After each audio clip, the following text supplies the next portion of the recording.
Sam റൈമിയുടെ cult classic സിനിമയെ വെല്ലുന്ന രീതിയിൽ ഫെഡെ അൽവാരസ് എന്ന സംവിധായകനൊരുക്കിയ ഒരു ബ്ലഡി മാസ്റ്റർപീസ്. ഹൊറർ സിനിമകളുടെ ചരിത്രത്തിലെ തന്നെ ഏറ്റവും മികച്ച റീമേക്കുകളിലൊന്നായ ഈവിൾ ഡെഡ് 2013 കഥയാണെന്ന് പറയുന്നത്. പേടിപ്പിക്കുക മാത്രമല്ല, ഓരോ സീനിലും നിങ്ങളെ ഞെട്ടിക്കാനും ഈ പടത്തിനറിയാം. സിനിമയുടെ തുടക്കത്തിൽ തന്നെ ഒരു പെൺകുട്ടിയാണ് നമ്മൾ കാണുന്നത്. അവൾ ആ സമയത്ത് ഒരു കാട്ടിൽ തീർത്തും ഒറ്റയ്ക്കായിരുന്നു. അവൾക്ക് ഗുരുതരമായി പരിക്കേറ്റിരുന്നു. അവളുടെ ശരീരത്തിൽ നിന്ന് ധാരാളം ചോര ഒഴുകുന്നുണ്ടായിരുന്നു. എന്നാൽ പെട്ടെന്ന് പിന്നിലൂടെ വന്ന ഒരാൾ അവരുടെ തലയിൽ ഒരു തുണിയിട്ട് മൂടി അവളെ ബലമായി പിടിച്ചുവെക്കുന്നത് നമ്മൾ കാണുന്നു. അതേസമയം മറ്റൊരാൾ തോക്കുകൊണ്ട് അവരുടെ തലയ്ക്കടിച്ച് അവളെ ബോധം കെടുത്തുന്നു. പിന്നീട് ബോധം വരുമ്പോൾ ആ പെൺകുട്ടിയെ ഒരു ഇരുണ്ട ബേസ്മെന്റിൽ കെട്ടിയിട്ടിരിക്കുന്നതാണ് നമ്മൾ കാണുന്നത്. അവിടെ എന്തോ ദുർമന്ത്രവാദമോ അല്ലെങ്കിൽ ഭയാനകമായ എന്തോ പൂജയോ നടക്കുന്നുണ്ടായിരുന്നു. അവളുടെ മുഖത്തെ തുണി മാറ്റുമ്പോൾ തന്റെ മുന്നിൽ സ്വന്തം അച്ഛൻ നിൽക്കുന്നത് കണ്ട് അവൾ ഞെട്ടുന്നു. അതായത് അപരിചിതരായ ആളുകളല്ല, മറിച്ച് അവളുടെ സ്വന്തം അച്ഛൻ തന്നെയാണ് മറ്റുള്ളവരുടെ സഹായത്തോടെ അവളെ തട്ടിക്കൊണ്ടുപോയി അവിടെ കെട്ടിയിട്ടിരിക്കുന്നത്. തനിക്ക് സ്വന്തം അമ്മയെ കാണണമെന്ന് ആ പെൺകുട്ടി അച്ഛനോട് കരഞ്ഞുകൊണ്ട് പറയുന്നുണ്ട്. എന്നാൽ നീ നിന്റെ അമ്മയെ കൊന്നുകളഞ്ഞു എന്നാണ് അച്ഛൻ അവളോട് പറയുന്നത്. ഈ സത്യം അവൾക്കും നന്നായി അറിയാമായിരുന്നു. ഈ കാര്യങ്ങളെല്ലാം നോക്കിക്കാണുന്ന ഒരു വൃദ്ധയും അവിടെ ഉണ്ടായിരുന്നു. സ്വന്തം മകളെ ജീവനോടെ കത്തിച്ചു കൊല്ലാൻ ആ വൃദ്ധ അവളുടെ അച്ഛന് നിർദ്ദേശം നൽകുന്നു. ഒരു ദുർമന്ത്രവാദ പുസ്തകത്തിൽ എഴുതിയിരിക്കുന്ന കാര്യങ്ങൾ അതേപടി ചെയ്യുകയായിരുന്നു ആ വൃദ്ധ. തുടർന്ന് ആ അച്ഛൻ അവർ പറഞ്ഞതുപോലെ തന്നെ ചെയ്യുന്നു. അയാൾ സ്വന്തം മകളുടെ ദേഹത്തേക്ക് പെട്രോൾ ഒഴിക്കുകയാണ്. അങ്ങനെ ചെയ്യരുതെന്ന് ആ പെൺകുട്ടി വീണ്ടും വീണ്ടും അച്ഛനോട് കെഞ്ചി അപേക്ഷിക്കുന്നു. എന്നാൽ ആ പെൺകുട്ടിയെ കത്തിക്കാനായി തീ കൊളുത്തുമ്പോൾ അവരുടെ യഥാർത്ഥവും ഭയാനകവുമായ രൂപം പുറത്തുവരികയാണ്. ഒരു ഭീകരമായ ശബ്ദത്തിൽ അവൾ അലറുന്നു. താൻ സ്വന്തം അമ്മയെ കൊന്നുവെന്നും ഇനി അച്ഛനെയും കൊല്ലുമെന്നും.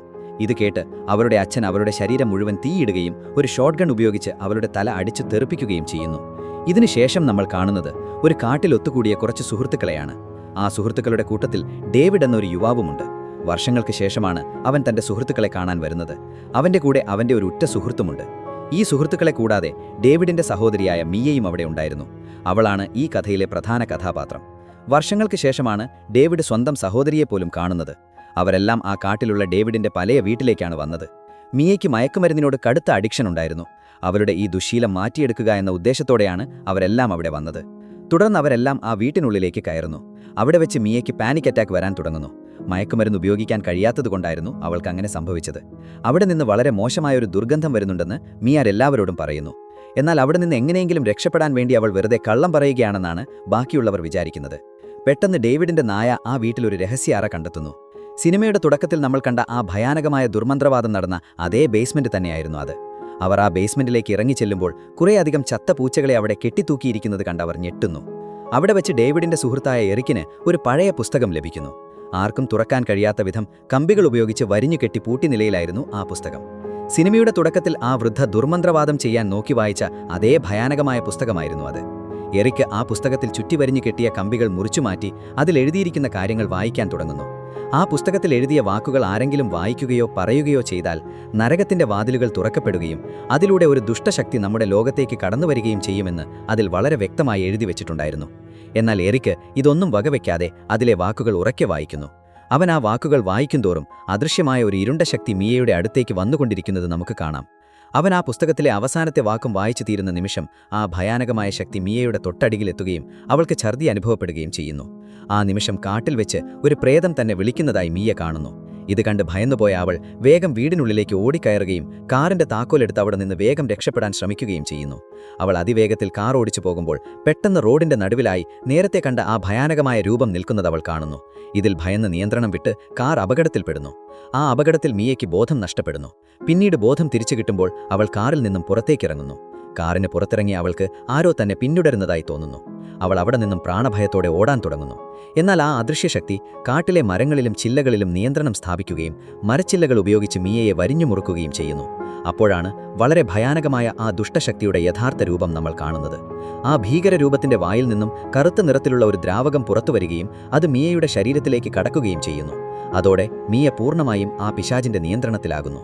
മിയയെ അന്വേഷിച്ചിറങ്ങിയ ഡേവിഡും അവന്റെ സുഹൃത്ത് ഒലിവിയയും അവിടെ എത്തുമ്പോൾ വളരെ ശാന്തയായി ഒന്നും അറിയാത്തതുപോലെ ഇരിക്കുന്ന മിയയെയാണ് അവർ കാണുന്നത്. അവർ അവളെ തിരികെ ആ കാട്ടിലെ വീട്ടിലേക്ക് തന്നെ കൂട്ടിക്കൊണ്ടുവരുന്നു. വീട്ടിലെത്തിയ മിയ താൻ കാട്ടിൽ വെച്ച് അപരിചിതയായ ഒരു സ്ത്രീയെ കണ്ടുവെന്നും ആ ഭയാനകമായ രൂപം ഇപ്പോൾ നമ്മൾക്കൊപ്പം ഈ വീട്ടിലുണ്ടെന്നും എല്ലാവരോടും ആവർത്തിച്ചു പറയുന്നു. മയക്കുമരുന്ന് കിട്ടാത്തതുകൊണ്ട് അവൾ എന്തൊക്കെയോ വിളിച്ചു പറയുന്നതാണെന്ന് സുഹൃത്തുക്കൾ വിചാരിക്കുന്നു. എന്നാൽ അതായിരുന്നില്ല സത്യം. ആ ഭയാനകമായ പിശാച് അപ്പോൾ മിയയുടെ ഉള്ളിൽ തന്നെ ഉണ്ടായിരുന്നു. പിന്നീട് ഡേവിഡ് ആ വീട്ടിലെ മാലിന്യങ്ങൾ വൃത്തിയാക്കുന്നത് നമ്മൾ കാണുന്നു. പെട്ടെന്ന് പുറത്ത് തന്റെ പ്രിയപ്പെട്ട നായയെ ആരോ ക്രൂരമായി കൊന്നൊടുക്കിയത് കണ്ട് അവൻ തകർന്നു പോകുന്നു. മറ്റാരുമല്ല, മിയ തന്നെയാണ് ആ നായയെ ഇത്ര മൃഗീയമായി കൊന്നതെന്ന് ഡേവിഡിന് മനസ്സിലാകുന്നു. ദേഷ്യം സഹിക്കാൻ കഴിയാതെ അവൻ മിയയോട് ചോദിക്കാൻ വേഗം വീട്ടിനുള്ളിലേക്ക് കയറിപ്പോകുന്നു. മറുവശത്ത് മിയയെയാണ് നമ്മൾ കാണുന്നത്. അവൾ അപ്പോൾ ഷവറിന് താഴെ നിൽക്കുകയായിരുന്നു.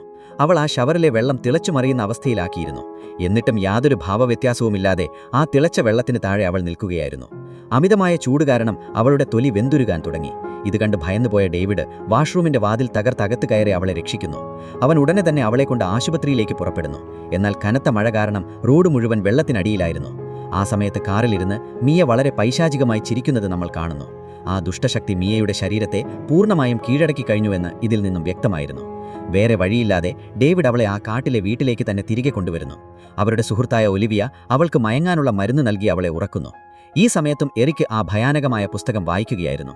ഒരു മനുഷ്യൻ ആദ്യം കാട്ടിലകപ്പെടുമെന്നും പിന്നീട് സ്വന്തം ദേഹത്തേക്ക് തിളച്ച വെള്ളമൊഴിക്കുമെന്നും അതിൽ വളരെ വ്യക്തമായി എഴുതി വെച്ചിട്ടുണ്ടായിരുന്നു. പുസ്തകത്തിൽ എഴുതിയിരിക്കുന്ന കാര്യങ്ങൾ തന്നെയാണ് ഇപ്പോൾ മിയ ചെയ്തുകൊണ്ടിരിക്കുന്നതെന്ന് എറിക്കിന് മനസ്സിലാകുന്നു. എന്നാൽ ആരും അവന്റെ വാക്കുകൾ വിശ്വസിക്കുന്നില്ല. സുഹൃത്തുക്കൾ എല്ലാവരും ചേർന്ന് ഇതിനെക്കുറിച്ച് സംസാരിച്ചു കൊണ്ടിരിക്കുമ്പോൾ പെട്ടെന്ന് മിയ ആ മുറിയിലേക്ക് വരുന്നു. അവളുടെ കയ്യിൽ ഒരു ഷോട്ട് ഗൺ ഉണ്ടായിരുന്നു. അവൾ ഡേവിഡിന് നേരെ ഗൺ ഉപയോഗിക്കുന്നു. ആ വെടിയുണ്ട അവന്റെ കയ്യിൽ ഉരഞ്ഞു കടന്നു പോകുന്നു. തുടർന്ന് വളരെ ഭയാനകമായ ശബ്ദത്തിൽ അവൾ അവരോടായി അലറുന്നു, നിങ്ങളെല്ലാവരും ഇന്ന് തന്നെ മരിക്കുമെന്ന്. ഇത്രയും പറഞ്ഞ ഉടനെ അവൾ അവിടെ ബോധം കെട്ട് വീഴുന്നു. ഈ അവസരം മുതലെടുത്ത് ഒലിവിയ വേഗം ആ ഷോട്ട് ഗൺ എടുക്കാൻ ശ്രമിക്കുന്നു. എന്നാൽ പെട്ടെന്ന് തന്നെ ബോധം വന്ന മിയ ഒലിവിയയുടെ കയ്യിൽ കടന്നു പിടിക്കുകയും അവളുടെ ദേഹത്തേക്ക് കുറേയധികം ചോര ഛർദ്ദിക്കുകയും ചെയ്യുന്നു. തന്റെ ജീവൻ രക്ഷിക്കാൻ വേണ്ടി ഒലിവിയ എങ്ങനെയൊക്കെയോ മിയയെ തള്ളിമാറ്റി ആ ബേസ്മെന്റിലേക്ക് വലിച്ചെറിയുന്നു. ഉടനെ തന്നെ എറിക്ക് ബേസ്മെന്റിന്റെ വാതിൽ അടച്ചുപൂട്ടുന്നു. മിയയ്ക്ക് പെട്ടെന്ന് എഴുന്നേൽക്കാൻ ഒരിക്കലും കഴിയില്ലെന്ന് ഒലിവിയ പറയുന്നു. കാരണം ഒരു കുതിരയ്ക്ക് നൽകിയാൽ പോലും ഒരു ദിവസത്തേക്ക് അത് മയങ്ങിക്കിടക്കാൻ മാത്രം ശക്തമായ ഡോസാണ് താൻ അവൾക്ക് നൽകിയതെന്ന് വ്യക്തമാക്കുന്നു. ഇത് കേട്ട ഡേവിഡ് അവൾക്ക് നൽകാനായി വീണ്ടും ഒരു ഡോസ് കൂടി തയ്യാറാക്കാൻ ഒലിവിയയോട് പറയുന്നു. തുടർന്ന് വാഷ്റൂമിൽ പോയി ഒലിവിയ മരുന്ന് തയ്യാറാക്കുമ്പോൾ അവിടെയുള്ള കണ്ണാടിയിൽ നമ്മൾ ആ ഭയാനകമായ ദുഷ്ടശക്തിയെ കാണുന്നു. ഒലിവിയ ആ കണ്ണാടിയിലേക്ക് നോക്കുന്ന ആ നിമിഷം തന്നെ അത് പൊട്ടിത്തറക്കുകയാണ്. ഇപ്പോൾ ഒലിവിയയും പൂർണ്ണമായും ആ പിശാചിന്റെ പിടിയിലായി കഴിഞ്ഞിരുന്നു. ഒലിവിയയുടെ മുഖത്തേക്ക് മിയ ഛർദ്ദിച്ചതുകൊണ്ടാണ് അവൾക്ക് പിശാച് ബാധിച്ചത്. അതുപോലെ ഇപ്പോൾ മിയയുടെ കടിയേറ്റതുകൊണ്ടാണ് നദാലിയും ആ ഭയാനകമായ ഇരുണ്ട ശക്തിയുടെ പിടിയിലാകുന്നത്.